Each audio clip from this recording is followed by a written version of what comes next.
Hace 8 días estuvimos hablando acerca de el sentido de la vida, ¿cierto? Y hablábamos de cómo Salomón a través de Eclesiastés nos hablaba de ese sentido de vida y cómo nos explicaba a través de la palabra que el sentido de la vida no es acumular riquezas, no es tener mujeres, fama, fortuna, etcétera, sino que el sentido de la vida es otra cosa.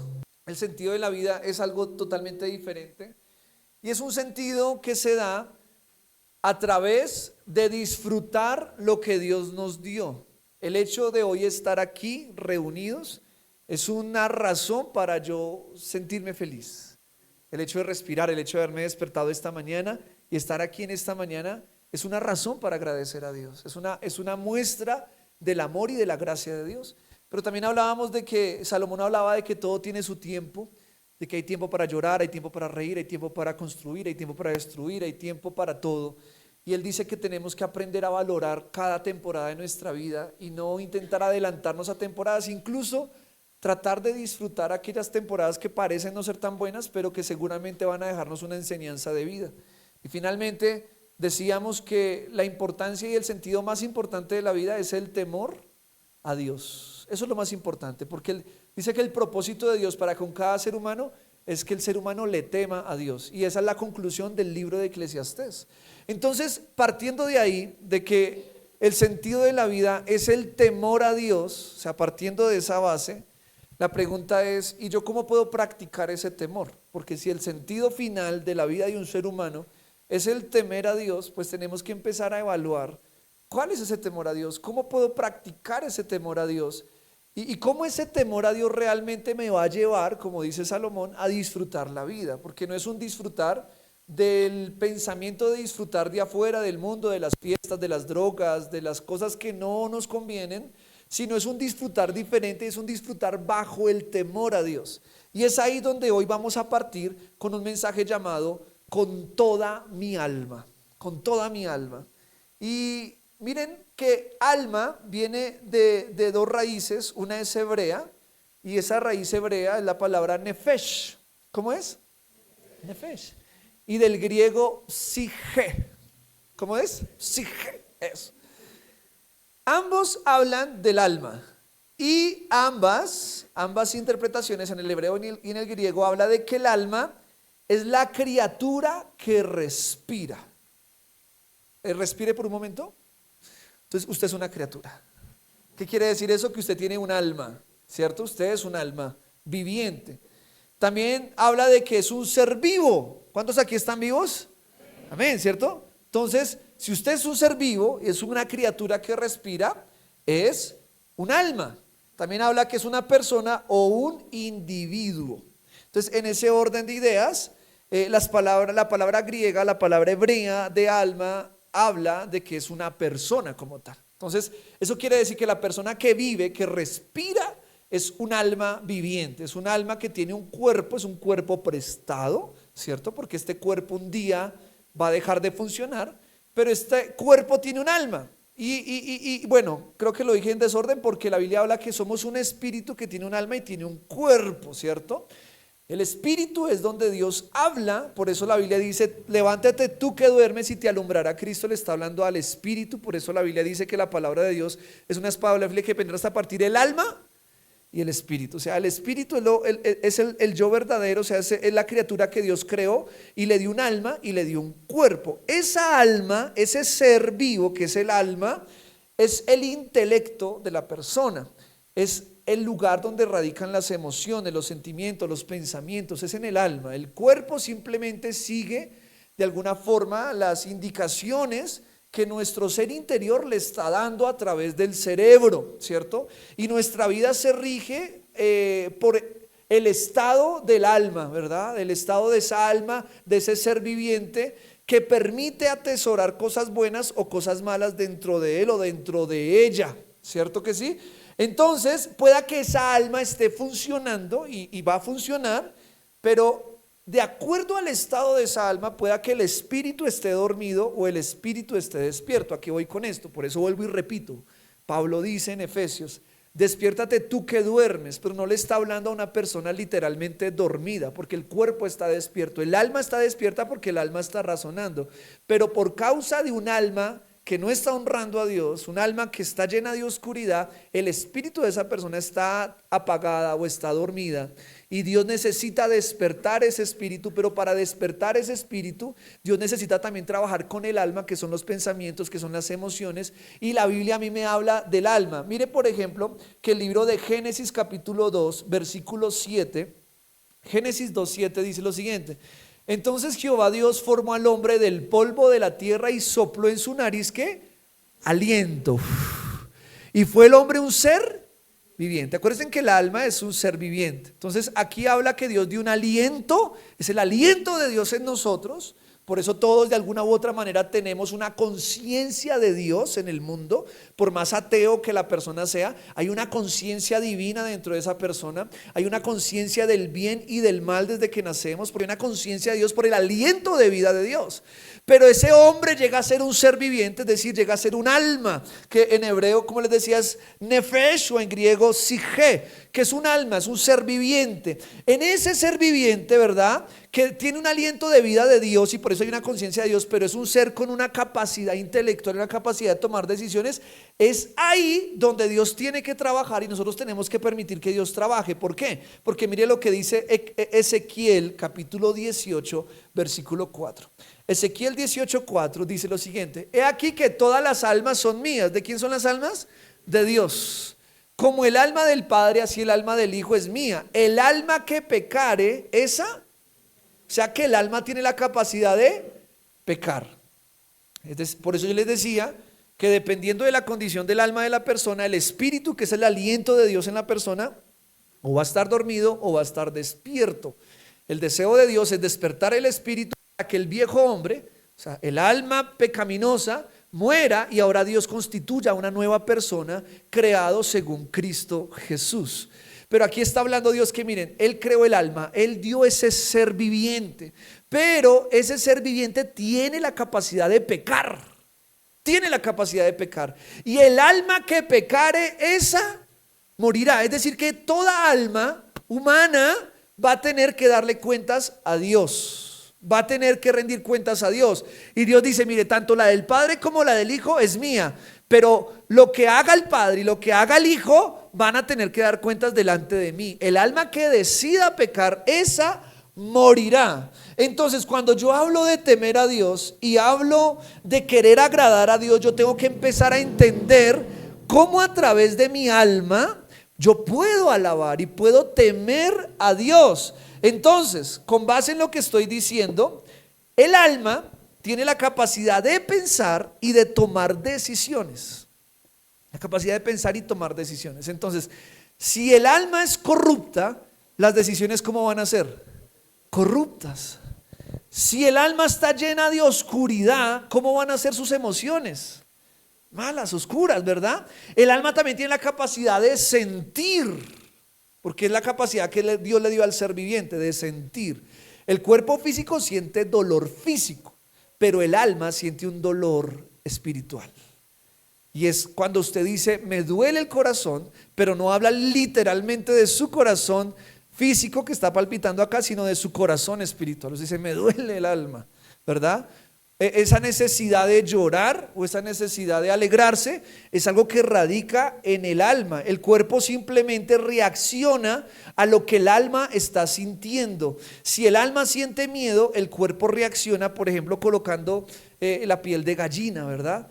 El cuerpo tiene reacciones de acuerdo al alma. Entonces, con base en esto, nosotros tenemos que ser buenos administradores de las emociones que Dios nos ha dado. Porque con base en esa buena administración vamos a tener un buen temor a Dios y una buena sujeción a Dios. Yo les hago una pregunta: ¿cuántos queremos agradar a Dios? Entonces preste mucha atención, porque yo les voy a hablar de lo que es las emociones que radican en el alma, el intelecto que radica en el alma, y cómo a través de eso, que es diario, es aquí, es mañana, es todo el día, todo el tiempo, porque es algo con lo que vivimos, ¿verdad? Porque somos seres vivientes, cómo a través de cada una de esas cosas nosotros podemos temer y agradar a Dios de forma correcta. Entonces miren esto, Un alma sin Dios es un alma gobernada por las emociones, pero un alma con Dios es un alma gobernada por el Espíritu Santo. Esa es la diferencia. Hay almas sin Dios gobernada por las emociones y un alma con Dios gobernada por el Espíritu Santo. Entonces, aunque yo puedo llamarme cristiano, quizás hay partes de mi alma que yo no le he rendido a Dios todavía. Y por eso esa parte de mi alma aún no es gobernada por el Espíritu Santo, no porque Él no quiera, sino porque yo no lo he permitido o yo no he permitido que Él me forme en esa área de mi alma. ¿Estamos bien hasta acá?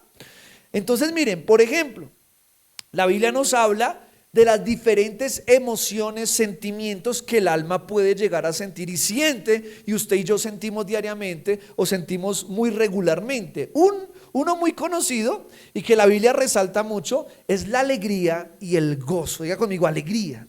Eso, ahora ponga una sonrisa. Eso, su cuerpo reacciona a algo que el alma le está pidiendo, ¿cierto? Si usted está feliz, su cuerpo reacciona ante esa felicidad. Su cuerpo de pronto quiere moverse, quiere saltar, quiere gritar, pero es por una sensación almática que usted está sintiendo. Esa emoción llamado alegría o llamado gozo, diga conmigo, es un regalo de Dios. O sea, Dios nos dio a nosotros un regalo llamado alegría. No nos hemos visto Intensamente 2, pero sí nos vimos la 1. No sé si ya se han visto esa película de pronto. Esa película habla de las diferentes emociones humanas. Yo no me vi la 2, entonces no puedo hablar de la 2. Y no sé cómo sea la 2, me vi la 1. Y en la 1 habla de cómo una niña tiene como esa lucha interna, porque está Alegría, ¿verdad? En este caso es una muñequita llamada Alegría. Y Alegría todo el tiempo quiere estar alegre. Miren, la Biblia habla de que esa es una emoción de Dios, es un sentimiento de Dios. El Salmo capítulo 16, versículo 9 dice lo siguiente: se alegró por tanto mi corazón y se gozó mi alma. ¿Qué se gozó? O sea que el alma puede gozarse, ¿ven? Mi alma se gozó, mi carne también reposará confiadamente. Mi carne es el cuerpo, es decir, mi carne siente tranquilidad, reposa gracias al gozo ¿de qué? De mi alma. Y luego en el versículo 11 dice: me mostrarás la senda de la vida. En tu presencia, ¿qué hay en la presencia de Dios? Plenitud de gozo, delicias a tu diestra para siempre. Miren que la Biblia está diciendo que en la presencia de Dios hay gozo.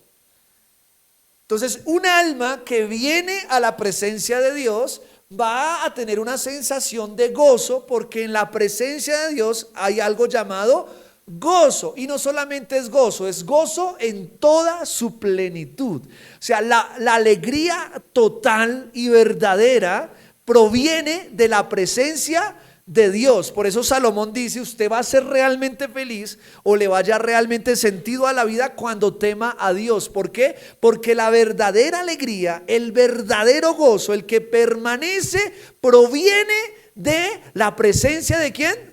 De Dios. Entonces diga conmigo: Dios, dame gozo, dame alegría. Eso. Y usted, mi amado hermano, cuando sienta ese gozo, le pido un favor: avísele a su cara que usted está feliz. Amén. Porque hay algunos que dicen: estoy feliz, pero el problema es que el mensaje no ha llegado al rostro. Y uno dice: bueno, ¿será que sí está feliz o está triste? No, yo estoy feliz. No le está dando el mensaje que necesita. Entonces, por eso yo siempre lo he dicho y vuelvo y lo repito: para mí no es normal un cristiano que ame a Dios y que viva amargado. No es natural. Digamos que no es la esencia bíblica. Porque si usted va a la Biblia, usted va a encontrar que la Biblia está llena de alegría, ¿sí o no? ¿Cuántos han leído la Biblia? ¿Sí la han leído? Arrepiéntase si no la ha leído. Léala, hermano, lea la Biblia. Y en la Biblia está lleno de alegría todo el tiempo. Los salmos, el Nuevo Testamento, dice la palabra de Dios: gozaos en el Señor siempre, alégresen en el Señor. ¿Cuándo? Siempre. Entonces, un cristiano natural que tiene su alma rendida a Dios es un cristiano que tiene alegría. Y no tiene alegría porque le vaya bien en la vida, porque tiene plata, riquezas. No, es un cristiano que entiende que Dios lo está cuidando, que Dios está con él, y eso le produce alegría. Eso le produce paz. Usted dice: bueno, yo estoy pasando problemas, pero gloria a Dios, Dios está conmigo, ¿sí? Y eso le trae alegría, porque en la presencia de Dios hay plenitud de gozo. Entonces diga a la persona que está a su lado: deje de ser amargado, porque esa no es la voluntad de Dios. Algunos dirán, no, pero es que Brian a veces los hace reír, Brian no es serio con las prédicas. Bueno, pues es que la Biblia dice que hay que ser alegres. ¿Qué hacemos, verdad? No tiene que alegrarse. Y el cristiano a veces tristemente es conocido como alguien religioso, que no ríe, que nada, que es todo amargado en una Navidad, en un cumpleaños, lo que sea. Yo no lo estoy mandando a usted a tomar y emborracharse, no lo estoy mandando a eso. Pero a veces nuestra familia dice, yo no quiero ser cristiano porque si ser cristiano es ser así, uy, no, qué pereza, esa tía, ese tío que son todos canzones, que todo el tiempo están bravos, que todo el tiempo están regañando, que todo el tiempo me están mandando al infierno. Mis amados hermanos, la Biblia habla de que nosotros debemos reflejar gozo, y un gozo verdadero, porque el gozo que hay en el mundo es temporal. Alguien va a una fiesta, ríe, se alegra, grita, llora, canta las canciones borracho con toda mejor voz en cuello, grita durísimo, pero al otro día está trasnochado, tiene dolor de cabeza, está triste, desanimado, siente que la vida no tiene sentido, porque eso es una alegría momentánea, temporal, que no trae un gozo permanente, que sí lo trae la presencia de Dios. Cuando usted y yo reflejamos ese gozo, que es un gozo permanente, que usted dice, esta persona, quizás yo sé que está pasando una crisis, pero uno ve que el gozo no se le quita. Ahí es donde la gente va a decir, yo quiero tener lo que tú tienes. Y eso que tú tienes es que tú vas a la presencia de Dios, el Espíritu Santo está gobernando tu emoción, que es alegría, y tú lo reflejas y la gente quiere eso. Las personas más felices del mundo deberían ser los hijos de Dios. Deberían ser los hijos de Dios. Amén. Entonces el gozo y la alegría es una emoción que es un regalo de Dios y radica en el alma. Otra emoción que radica en el alma, o una sensación, sentimiento, es la gratitud. Gratitud. La Biblia dice en el Salmo 50:23, y esta es la versión Dios habla hoy, dice lo siguiente, Salmo 50:23 dice, el que me ofrece su gratitud me honra. El que me ofrece su gratitud me honra. Entonces, ¿yo cómo puedo a través de mi alma? Porque acuérdense que estamos hablando con toda mi alma, ¿cierto? Estamos hablando que el alma yo la quiero rendir a Dios.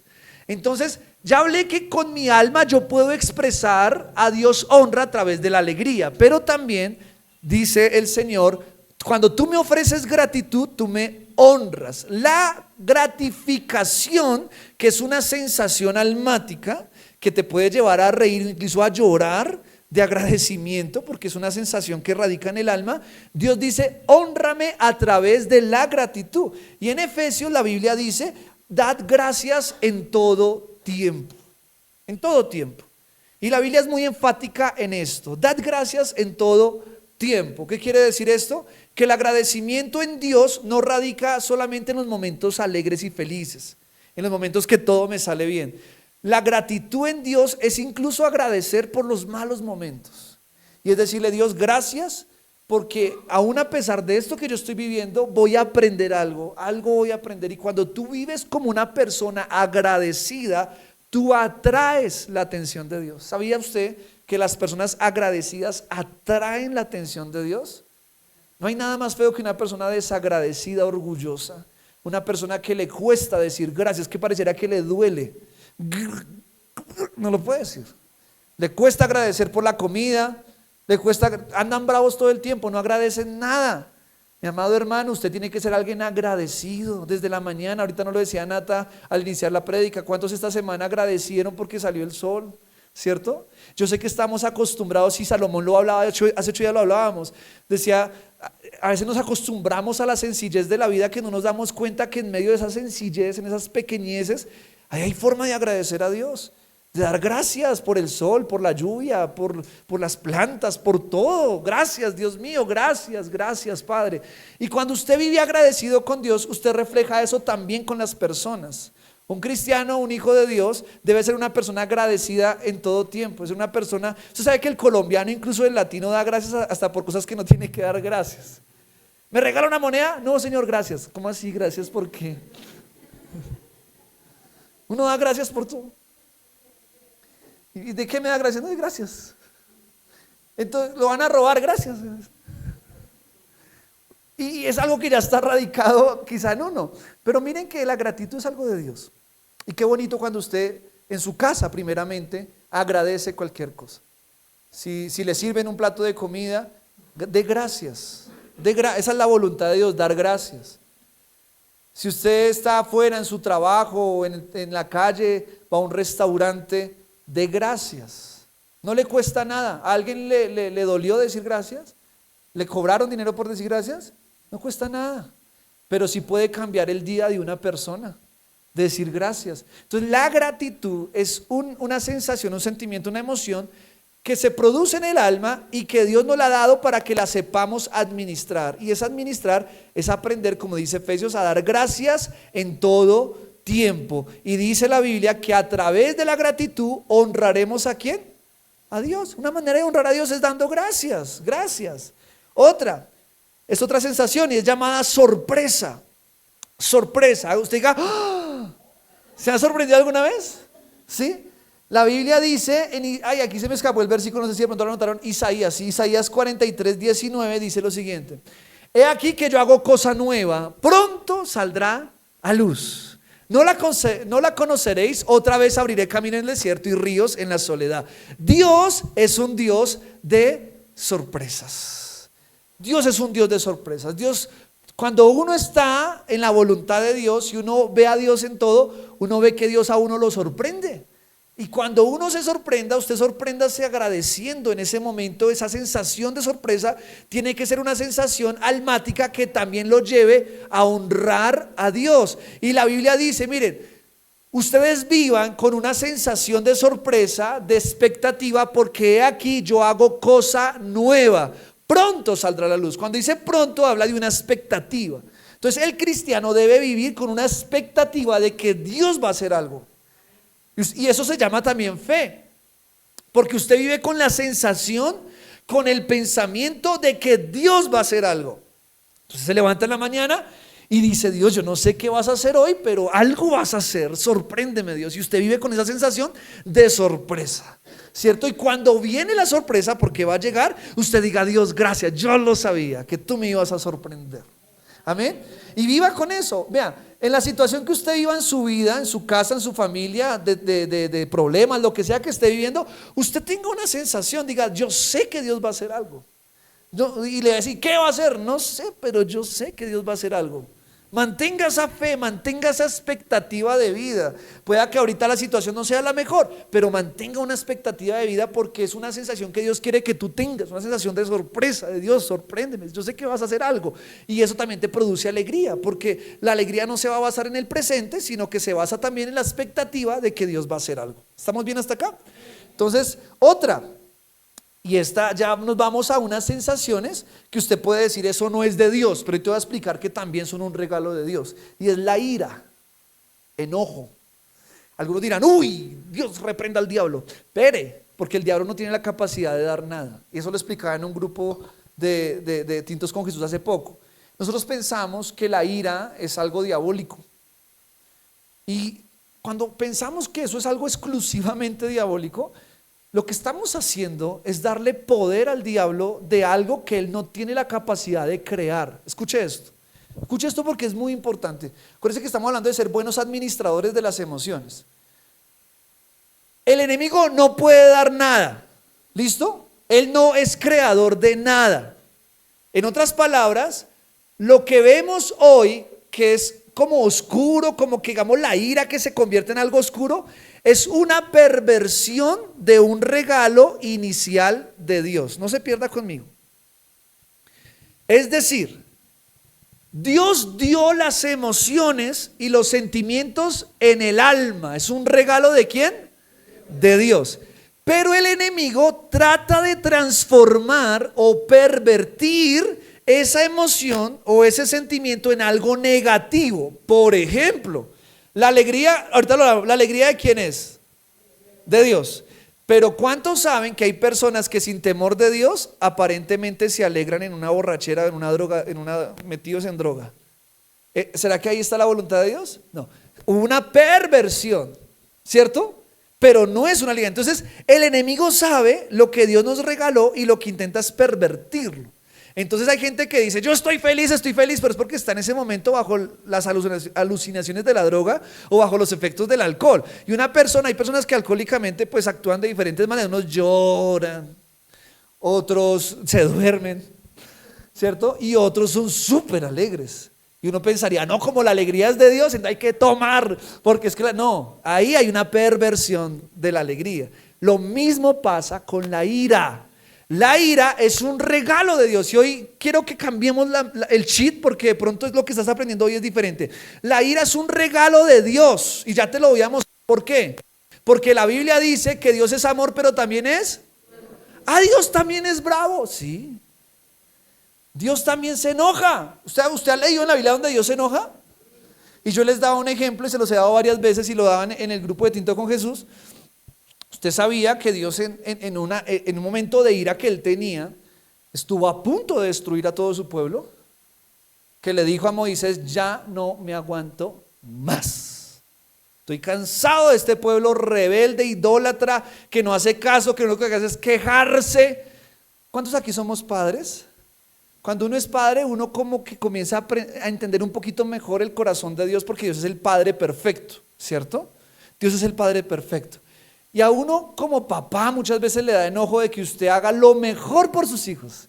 Les da lo mejor, les da la mejor educación, les da todo lo mejor. Y cuando usted ve que estos chinos se portan mal, no hacen caso, usted dice, Dios mío, ¿en qué momento los tuve? Usted comienza a estresarse. Y hasta de pronto a veces en esa ira mal manejada dice palabras que no tiene que decir. Dios concibió a Israel. Israel era el pueblo de Dios. Dios los sacó de la esclavitud, hermano. Les daban duro en Egipto. Les pegaban, los maltrataban, los humillaban. Dios los libera, los saca, les muestra su gloria, les envía codornices para que coman, les envía maná del cielo. Gloria a Dios, no tener que ir a trabajar y que el pan me aparezca ahí en la mañanita. Les daba todo, que no tenían agua, bueno, de una roca salió agua para que tomen agua. Dice que los vestidos nunca se envejecieron, es decir, Dios cuidó la ropa de ellos. ¿Usted se imagina comprarse una muda hace 5 años y esa vaina parece como le había comprado ayer? Así pasó con los israelitas, no se les envejecía la ropa, ¿cómo le parece? Ninguna marca existe ni existirá como la confección que Dios le dio al pueblo de Israel. Porque usted compra algo por muy caro que sea, usted lo usa y eso se desgasta, ¿sí o no? Pero en el pueblo de Israel, que Adidas, que Nike, que Gucci, que nada de eso. Ellos tenían ropa hecha por ellos, pero que Dios había bendecido, y esa ropa todos los días parecía nueva. ¿Cómo le parece a usted? Y olía a nuevo. Y 40 años en el desierto y esa ropa no le pasaba nada. Entonces Dios consiente a su pueblo como ese padre que consiente a sus hijos. Y estos chinos berriondos, quéjense, renieguen, pórtense mal. Y Dios dijo, ya me tienen, vea, Moisés, me vas a jugar aquí contigo, Moisés. Y empezó a hablar con Moisés y le dijo, ¿sabe qué, Moisés? Hagamos aquí un trato usted y yo. Voy a destruir a este pueblo que no me lo aguanto más, y de ti, Moisés, voy a levantar una nueva nación. Y Moisés, eso era una oferta tentadora. O sea, Dios le puso un contrato a Moisés, de ti voy a levantar. O sea, Moisés iba a ser el nuevo Abraham, en otras palabras. Ya no se van a llamar israelitas, ahora se van a llamar, no sé, Moisésitas, no se me ocurre nada. Ya ahora sí iban a tener el nombre de Moisés. Y Moisés hubiese podido decir, uy, Señor, qué oferta tan, y además porque yo tampoco me los aguanto más, son fastidiosos. Pero Moisés le dice a Dios, y que me sorprende, y siempre lo he dicho, que me sorprende mucho la respuesta de Moisés, porque Moisés le dice a Dios, le dice, arrepiéntete. O sea, ¿quién le dice a Dios que se arrepienta? ¿Sí me explico? Y se arrepiéntete de este tu pensamiento, y le dice, porque este pueblo no es mío, ese pueblo es tuyo. A mí no me eche el pato, Dios, ese pueblo es de usted. Y Dios se calma, o sea, Dios sintió ira, pero Dios se calma y administra la ira. Porque aquí viene el punto al que quiero llegar. La ira es un regalo de Dios porque es algo que está en el alma, y vuelvo y repito, el enemigo no puede crear ni da nada, él no es dador de nada, todo viene de Dios, todo es creación de Dios. Entonces la ira también es creación de Dios, pero Dios nos la dio para saberla administrar, no para que se pervierta. Entonces Dios calma la ira, sí castiga al pueblo de Israel, viene un castigo. Es más, dice la Biblia que ese pueblo no pasó a la tierra prometida excepto Josué y Caleb, ¿cierto? Pero Dios continuó. Israel se ha portado mal en la historia, pero Dios siempre saca a un remanente. O sea, Dios sabe administrar la ira, Dios no los destruyó completamente. Entonces, en esa administración de la ira, Dios nos dice en Efesios, airados pero no. En otras palabras, no es pecado airarse. No es pecado ponerse bravo. No, no está mal, no es que usted esté en pecado por ponerse bravo. Si no, usted estaría en pecado todos los días, hermano. No es pecado eso. ¿Cuál es el pecado? No saber administrar el enojo. Cuando usted por el enojo maldice, trata mal, humilla, mejor dicho, da golpes, etcétera, etcétera, ahí usted está pecando a través de ese enojo. ¿Sí me estoy explicando? Entonces Dios dice, mira, yo te regalé el enojo, yo te lo di, pero tienes que saberlo. Y ya les voy a dar ejemplos de administración, pero leamos primero este versículo, Salmos 37:8. Dice, ya no sigas enojado. Mira, no sigas enojado. Habla de una permanencia en el enojo. O sea, no permanezcas enojado. Deja a un lado tu ira, no pierdas los estribos, que eso únicamente causa daño. O sea, Dios no le está diciendo no te enojes, dice no sigas enojado. Porque un enojo permanente y continuo puede terminar en una pérdida de estribos, y una pérdida de estribos puede terminar en un daño colateral. ¿Sí me estoy explicando? Entonces ahí es donde airados, pero no pequéis, no se ponga el sol sobre vuestro enojo. Entonces Dios dice, yo te he dado la ira para que a través de la ira tú puedas tomar decisiones bajo esa ira. Miren, les voy a dar un ejemplo muy claro y ya lo di también en el grupo de Tinto con Jesús. ¿Cuántos aquí han escuchado la historia de Gedeón? ¿O la han leído, la han escuchado? Gedeón estaba airado, estaba enojado, incluso estaba enojado con Dios. Y Gedeón estaba escondido en cuevas junto con el pueblo de Israel, porque los madianitas, un pueblo extranjero, venían, se comían la siembra de lo que el pueblo de Israel sembraban, tenían esclavizados, tenían oprimidos al pueblo de Israel. Y Gedeón se empezó a hacer preguntas, pero ¿dónde está el Dios de Moisés? ¿Dónde está el Dios que abrió el mar rojo? ¿Dónde está el Dios que defendió en la época de Josué cuando peleaban y ganaban? ¿Dónde está? Entonces estaba enojado Gedeón. Y Dios se le aparece, dice que el ángel de Jehová vino y habló con él. Y Gedeón seguramente no sabía que estaba hablando con un ángel. Y dice, dime, ¿qué tienes, Gedeón? Y Gedeón, estoy molesto porque ¿dónde está Dios? Y empieza a quejarse. Y uno pensaría que de pronto Dios le hubiese dicho a Gedeón, ¿usted cómo se le ocurre estar enojado conmigo? ¿Qué le pasa? Usted está loco, es pecador, impío. No, no le dijo eso. Dios sabía que lo que tenía Gedeón era algo bajo la razón, y que eso que él sentía podía usarse para liberar al pueblo. Entonces Dios no lo regañó, sino que lo motivó. ¿Cómo así? Si lo motivó a seguir más bravo, pero sabiendo administrar la ira. Le dijo, mira, Gedeón, esa ira que tú sientes ahora es una ira que yo te di para que vayas y liberes a mi pueblo. Ve con esta tu fuerza, le dice Dios, o sea, hay una fuerza en el enojo, ve con esta tu fuerza y libera a Israel del pueblo madianita. O sea, Dios le regaló el enojo a Gedeón para que Gedeón liberara al pueblo. Sin embargo, por un momento el enemigo quiso confundir a Gedeón para que esa ira la usara contra Dios.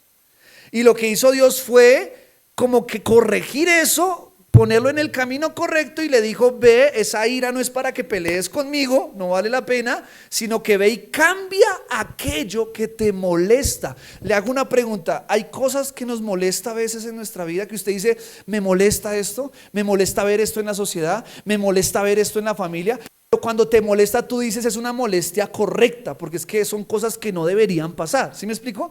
Entonces cuando tú sientes ese enojo, no es para que tú te quejes, para que tú maldigas, es para que tú con esa fuerza que tienes vayas y trates de cambiar eso que está afectando tu mente, tu corazón, y está quizá afectando un entorno. ¿Sí me explico? Le voy a dar un ejemplo muy básico. Usted se queja y tiene enojo por la corrupción de Colombia, y es que roban, y es que yo no sé qué, y se enoja y maldice y todo, pero cuando llega el momento de pagar el Transmilenio, se salta. Entonces Dios dice, ¿y qué? O sea, estás enojado por la corrupción, pero tú eres corrupto. Tú robas y lo haces de diferentes formas diariamente. Evades cosas. Entonces Dios le está diciendo a Gedeón, pilas, ese enojo que yo te di es para que tú cambies. Si tú sientes que hay corrupción, pues tú comienzas a actuar de una forma diferente. Esa es la forma de administrar la ira. y de enseñarle a los demás y decirles, miren, sé que estamos airados, pero tratemos de cambiar. Por ejemplo, otros se enojan que porque el cambio climático, que es que mire que no le vamos a dejar nada a nuestras generaciones, que es que mire que el agua, que lo otro, pero eso sí, bota el papelito allá afuera. Eso no le cuesta nada a ti y lo va botando. Entonces, ¿en qué estamos? ¿Sí me estoy explicando? Entonces, si usted siente enojo por algo, comience usted por ser diferente y cambiar las cosas. Algunos dicen, no, pero es que mi papá, yo no sé qué, me abandonó y esto y lo otro, pero usted que tiene la posibilidad de ser padre, pareciera que está comportándose de la misma manera muchas veces. Entonces, ese enojo no lo está sabiendo administrar. El enojo que tú sientes hacia algo que no te gustó es para que tú lo cambies y para que tú marques la diferencia. Es ahí donde se vuelve un regalo de Dios, porque ese enojo se me convierte a mí en una motivación para hacer lo correcto. Entonces el enojo se tiene que convertir en una motivación en lugar de una destrucción. Hay gente que se motiva por estar enojado, ¿sabía usted? Le enoja ver su condición, le enoja verse pasar necesidades y ya me cansé de esto, voy a emprender, y emprende y saca tremenda empresa. ¿Y de dónde nació eso? De una rabieta que le dio. ¿Sí me explico? Entonces el enojo le impulsó a hacer algo correcto, a sacar adelante algo. Entonces es ahí donde, vuelvo y repito, nos tenemos que volver administradores de la emoción. Otra emoción que es un regalo de Dios, aunque usted no lo crea, y es la tristeza. La tristeza es un regalo de Dios. Usted diría, ay, yo pensé que la tristeza era del diablo. No, vuelvo y repito, el diablo no puede regalar nada. El alma no lo creó el diablo. Las emociones no las creó el enemigo. Las emociones y el alma son creación de Dios. Por tanto, si en el alma hay algo llamado tristeza, entonces es un regalo de Dios. Pero ¿cuál es el punto? El mismo de ahorita. Es algo que tenemos que saber administrar. La tristeza se tiene que saber administrar. Dice la Biblia en Proverbios 17:22, en Dios habla hoy también, dice, buen remedio es el corazón alegre, pero el ánimo triste resta energías. Entonces aquí ya habla de un ánimo triste, o sea, ya la tristeza no se supo administrar, sino que ya se le metió en el ánimo suyo, es un ánimo diario, y ese ánimo diario de tristeza le está restando energía, porque no supo administrar. En este caso dice que el corazón alegre es un buen remedio, pero también acuérdense que una vez leí un proverbio, ahorita se me escapa qué proverbio es, que una canción alegre es como un insulto para un corazón triste, ¿se acuerdan? Usted diría, pero entonces Proverbios se está contradiciendo, que no.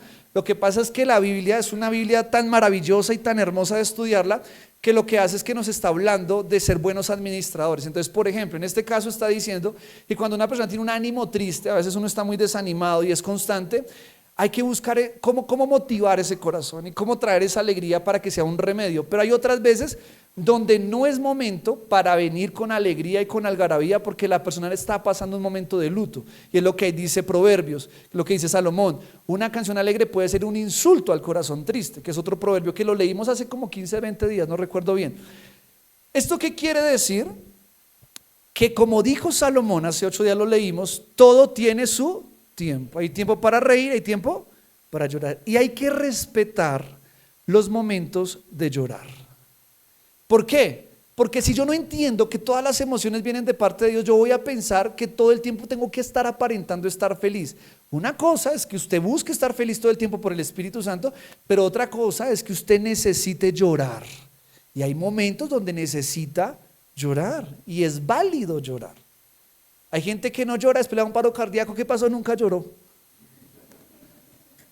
Porque cuando era pequeño se caía, el papá llegaba, no llores, no voy a llorar. Y metía toda lágrima acá, se le llenó el corazón de lágrimas y no tiene que sacarlo. Es válido llorar, ¿cierto, mujeres?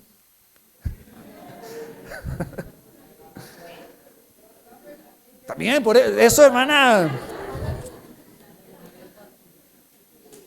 El hombre piensa que llorar le hace perder su masculinidad. No, los hombres valientes también saben desahogar su emoción. Hay momentos de llorar y Dios es válido llorar, hermano, porque la tristeza Dios no la dio. ¿Por qué Dios dio la tristeza? ¿Por qué? ¿Por qué Dios me tuvo que dar la tristeza? Porque Dios sabe que tu alma necesita desahogarse. Que hay momentos se siente tan que la tristeza ayuda, pero ¿cómo la administro? No llevándola al bar y con la cervecita y con la ranchera. Eso es una mala administración de la tristeza. La tristeza es ir delante de Dios y decirle: Dios, me siento triste, me siento mal, y usted llorar delante de Dios, hablar con alguien, llorar, desahogarse, pero sabiendo administrar. Usted tiene que saber delante de quién llora, tiene que aprender, vea que hasta para llorar hay que aprender a llorar. ¿En qué momento? ¿En qué contexto? ¿Delante de quién? ¿Bajo qué pensamientos? Eso es un buen administrador de la tristeza. Usted dice: bueno, tengo que llorar. Entonces usted va y prepara su ambiente de llorar, va delante y dice: Dios, yo me quiero desahogar delante de ti, prepara el ambiente y llora. Está bien, no está mal que llores. Y de pronto acá hay gente que no ha llorado y de pronto eso trae amargura. Mire que el no llorar o el no expresar una tristeza que está acá en el alma puede producir una amargura, porque es un sentimiento reprimido, y un sentimiento reprimido produce una frustración llamado amargura, y la persona amargada es una persona que lo refleja en todo.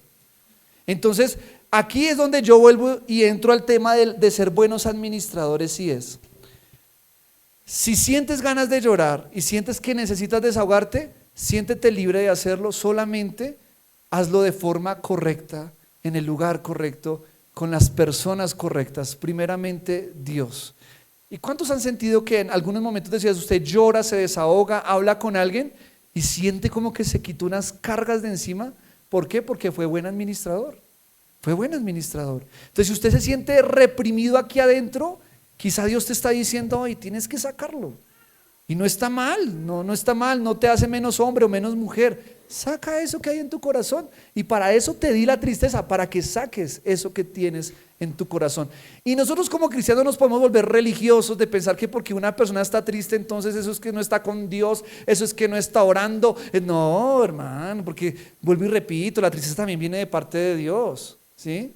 O sea, hay cristianos que de verdad les falta exponerse, mejor dicho, un redimido, un Alex Zurdo en tremendo funeral con tremendo equipo aquí llegando. Les falta eso, ya casi llegan allá, porque no saben entender los contextos. Cuando alguien está pasando un luto y llega el cristiano y: deje de llorar, que Dios no nos mandó a llorar, que los muertos entierren a sus muertos, y la persona ahí vuelta a nada, ¿sí?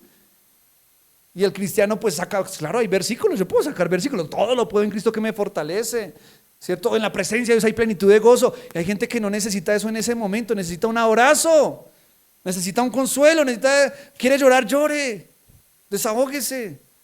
Y un cristiano que entiende que las emociones vienen de parte de Dios también se vuelve un buen consejero, porque no le reprime a la gente un sentimiento que tiene que sacar. No lo hace religiosamente, sino que lo guía a través de la palabra, le ayuda a administrar y lo lleva por el camino que es. Amén.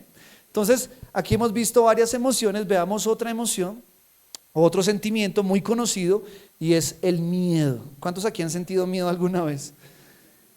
¿Sabía usted que el miedo es un regalo de Dios también? Le voy a explicar por qué. Hay una enfermedad que ahorita desconozco, no me acuerdo el nombre, pero sé que es una enfermedad muy rara en el mundo, pero algunas personas la tienen, y esa enfermedad hace que en el cerebro como que anule o bloquee la sensación de miedo. O sea, lo bloquea. Entonces son personas que no tienen miedo, no sienten nunca miedo, y descubrieron que eso es un peligro. ¿Sabe por qué? Porque la persona piensa que quemarse no le pasa nada, o llega a un abismo y tirarse no siente sensación de miedo. Entonces ahí el miedo se convierte, digamos, en un caso donde uno piensa que el miedo no es de Dios. Dice, como el miedo no es de Dios, entonces yo me tiro, yo hago lo que sea, y usted va y se mata. ¿Qué pasó? Se mató pensando que no, que como el miedo no era de Dios había que enfrentarlo, y el pastor dijo que hay que enfrentar el miedo, entonces yo fui y me tiré. No, ¿sí me explico? Entonces miren, Pedro tuvo miedo y por eso se hundió. Era un miedo natural al agua, pues normalmente nadie puede caminar sobre el agua. Sin embargo, fue una invitación que Jesús le hizo a él, y fue bajo una palabra de Dios que él lo hizo, y Jesús quería que él enfrentara eso. Pero hay cosas en las que Dios nos regala el miedo para que nosotros no caigamos en cosas que nos pueden perjudicar a nosotros. Entonces, en ese caso y en ese estudio que se hacía, una mujer de Estados Unidos que no sentía miedo vivía en uno de los barrios más peligrosos de Estados Unidos. Y habían tiroteos y todo, y ella en una ocasión fue y le dijo como a los maleantes: dejen de echar tiros, que yo no sé qué, que ustedes no me dejan dormir. Y un policía le dijo: ¿usted qué está haciendo? O sea, usted la pueden matar. Y le apuntaban con el arma y ella: pues máteme. No sentía miedo. Y a esa señora tuvieron que sacarla de allá y darle un tratamiento porque le decían, usted piensa que esto es normal, pero no. Usted necesita sentir miedo para que sienta el riesgo de perder su vida. ¿Sí? Es ahí donde yo entiendo que el miedo es un regalo de Dios. Cuando el miedo se convierte en un enemigo, cuando ese miedo me comienza a limitar de lo que Dios quiere que yo haga. Por ejemplo, la Biblia dice en Isaías 41:10, dice, no temas porque yo estoy contigo. No desmayes porque yo soy tu Dios, que te esfuerzo, siempre te ayudaré, siempre te sustentaré con la diestra de mi justicia. Entonces Dios aquí ya habla no de un temor a lo que debemos tenerle miedo, sino ya hay un temor espiritual, de un temor de salir adelante, de un miedo de avanzar. Dios dice, mira, ante eso, cuando ya se maladministra el temor o el miedo, Dios dice, no temas porque yo estoy contigo. No desmayes porque yo soy tu Dios, que te esfuerzo, siempre te ayudaré, siempre te sustentaré con la diestra de mi justicia. Entonces Dios nos manda a saber administrar el miedo, pero no permitiendo que ese miedo se me convierta en un enemigo. ¿Cómo se me convierte a mí en un enemigo? Cuando el miedo me limita, cuando el miedo me estanca, cuando el miedo me reprime, ahí se me convierte a mí en un enemigo. El miedo es un regalo de Dios. ¿Para qué? Para que, por ejemplo, usted no le meta la mano al cocodrilo, ¿cierto? Usted no se le tire a abrazar un león. No. Ahí es donde Dios me dio el miedo para proteger mi vida, para que el ser humano sienta una sensación de temor ante ciertas cosas. Y es algo natural que está en nosotros. Esa naturalidad de miedo es un regalo de Dios. Pero como vuelvo y repito, el enemigo sabe lo que Dios nos dio, él pervierte el miedo y lo convierte en un enemigo. Entonces hasta aquí, y seguramente hay más emociones, pero solamente tocamos estas, que la primera es alegría o gozo, segunda gratitud, tercera sorpresa, cuarta ira, quinta tristeza y sexta miedo. Todas estas sensaciones y emociones humanas radican ¿en dónde? En el alma. Y como radican en el alma, expresan algo en el cuerpo físico. Entonces yo les decía al principio, tener miedo, por ejemplo, poner la piel de gallina. Estar alegre me puede llevar a saltar o a gritar o a hacer varias cosas. La tristeza me puede llevar a reprimirme. O sea, lo que Dios quiere es que tu alma, tú como alma, como ser viviente, con todas tus emociones, todas, absolutamente todas, tú honres a Dios a través de una buena administración. ¿Y cómo se logra esa buena administración? Cuando tú le das lugar y le das control al Espíritu Santo. Por eso la Biblia dice, no deis lugar ¿a quién? Al diablo. Porque él quiere tomar lugar de tu corazón y de tus emociones. Él dice más bien, no apaguéis el Espíritu. Es decir, el Espíritu Santo quiere ayudarte a gobernar esas emociones. Y esto tiene un título completo. Se llama madurez espiritual. ¿Sabes quién es una persona madura? Una persona que sabe administrar sus emociones. No por él, sino porque le dio permiso al Espíritu Santo. En la psicología se llama inteligencia emocional. Y es una persona que sabe administrar el momento, el contexto de forma correcta. Dios quiere que usted y yo seamos maduros espiritualmente, seamos inteligentes emocionalmente. Hay momentos de callar y hay momentos de hablar. Eso se llama inteligencia emocional. Jesús también tuvo ira. ¿Se acuerdan cuando fue al templo? ¿Se acuerdan? Y Jesús tuvo una rabia, pero quería levantar a todo el mundo. Y Jesús es Dios. Entonces miren que ahí Jesús supo que en ese momento tenía que expresar ira. Hay momentos, imagínense una mamá que no expresa ira nunca. Los hijos hacen lo que quieran, ¿cierto? Si todo es con alegría y así, los hijos hacen lo que quieran. Pero ¿qué tal si una mamá no sabe administrar la ira? ¿Sabe qué va a pasar? Los hijos se van a aburrir. ¿Ven la buena administración? Entonces, ¿qué vamos a hacer hoy? Vamos a hacer lo que el Salmo 103, 1:5 dice.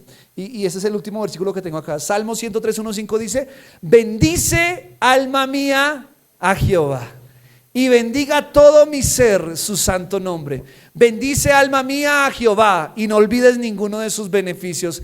Él es quien perdona todas tus iniquidades, el que sana todas tus dolencias, el que rescata del hoyo tu vida, el que te corona de favores y misericordias, el que sacia de bien tu boca, de modo que te rejuvenezcas. ¿Cómo qué? Entonces, aquí el salmista, ¿a quién le está hablando? ¿A Dios o al alma? Al alma. Entonces usted con todo su ser, bendiga al Señor. Cuando está rabioso, bendiga al Señor. Cuando tiene tristeza, bendiga todo su ser, bendiga al Señor. ¿Y qué vamos a hacer para terminar? Vamos a cantar esta canción nuevamente, si pasamos nuevamente, y vamos a cantarla no solamente con nuestro cuerpo. O sea, es decir, usted va a sacar las palabras y quizá levanta sus manos, está bien. Yo quiero que lo saque del alma, con todo el corazón. Mi hermano, cuando tú adores y alabes, tienes que involucrar todo tu ser. Cuando tú lo haces, cuando involucras todo tu ser, vas a tener un encuentro con la presencia de Dios. Y si tú lo haces diariamente, tus emociones se van a regular. Tú vas a salir a tu trabajo, a donde tengas que ir, vas a salir con una mentalidad, con un corazón claro, porque Dios ha hablado y Dios ha administrado tu corazón. Entonces, esta palabra es para que tú te vuelvas un buen administrador de lo que Dios te dio y hagas y permitas que tu alma honre y glorifique a Dios. Amén.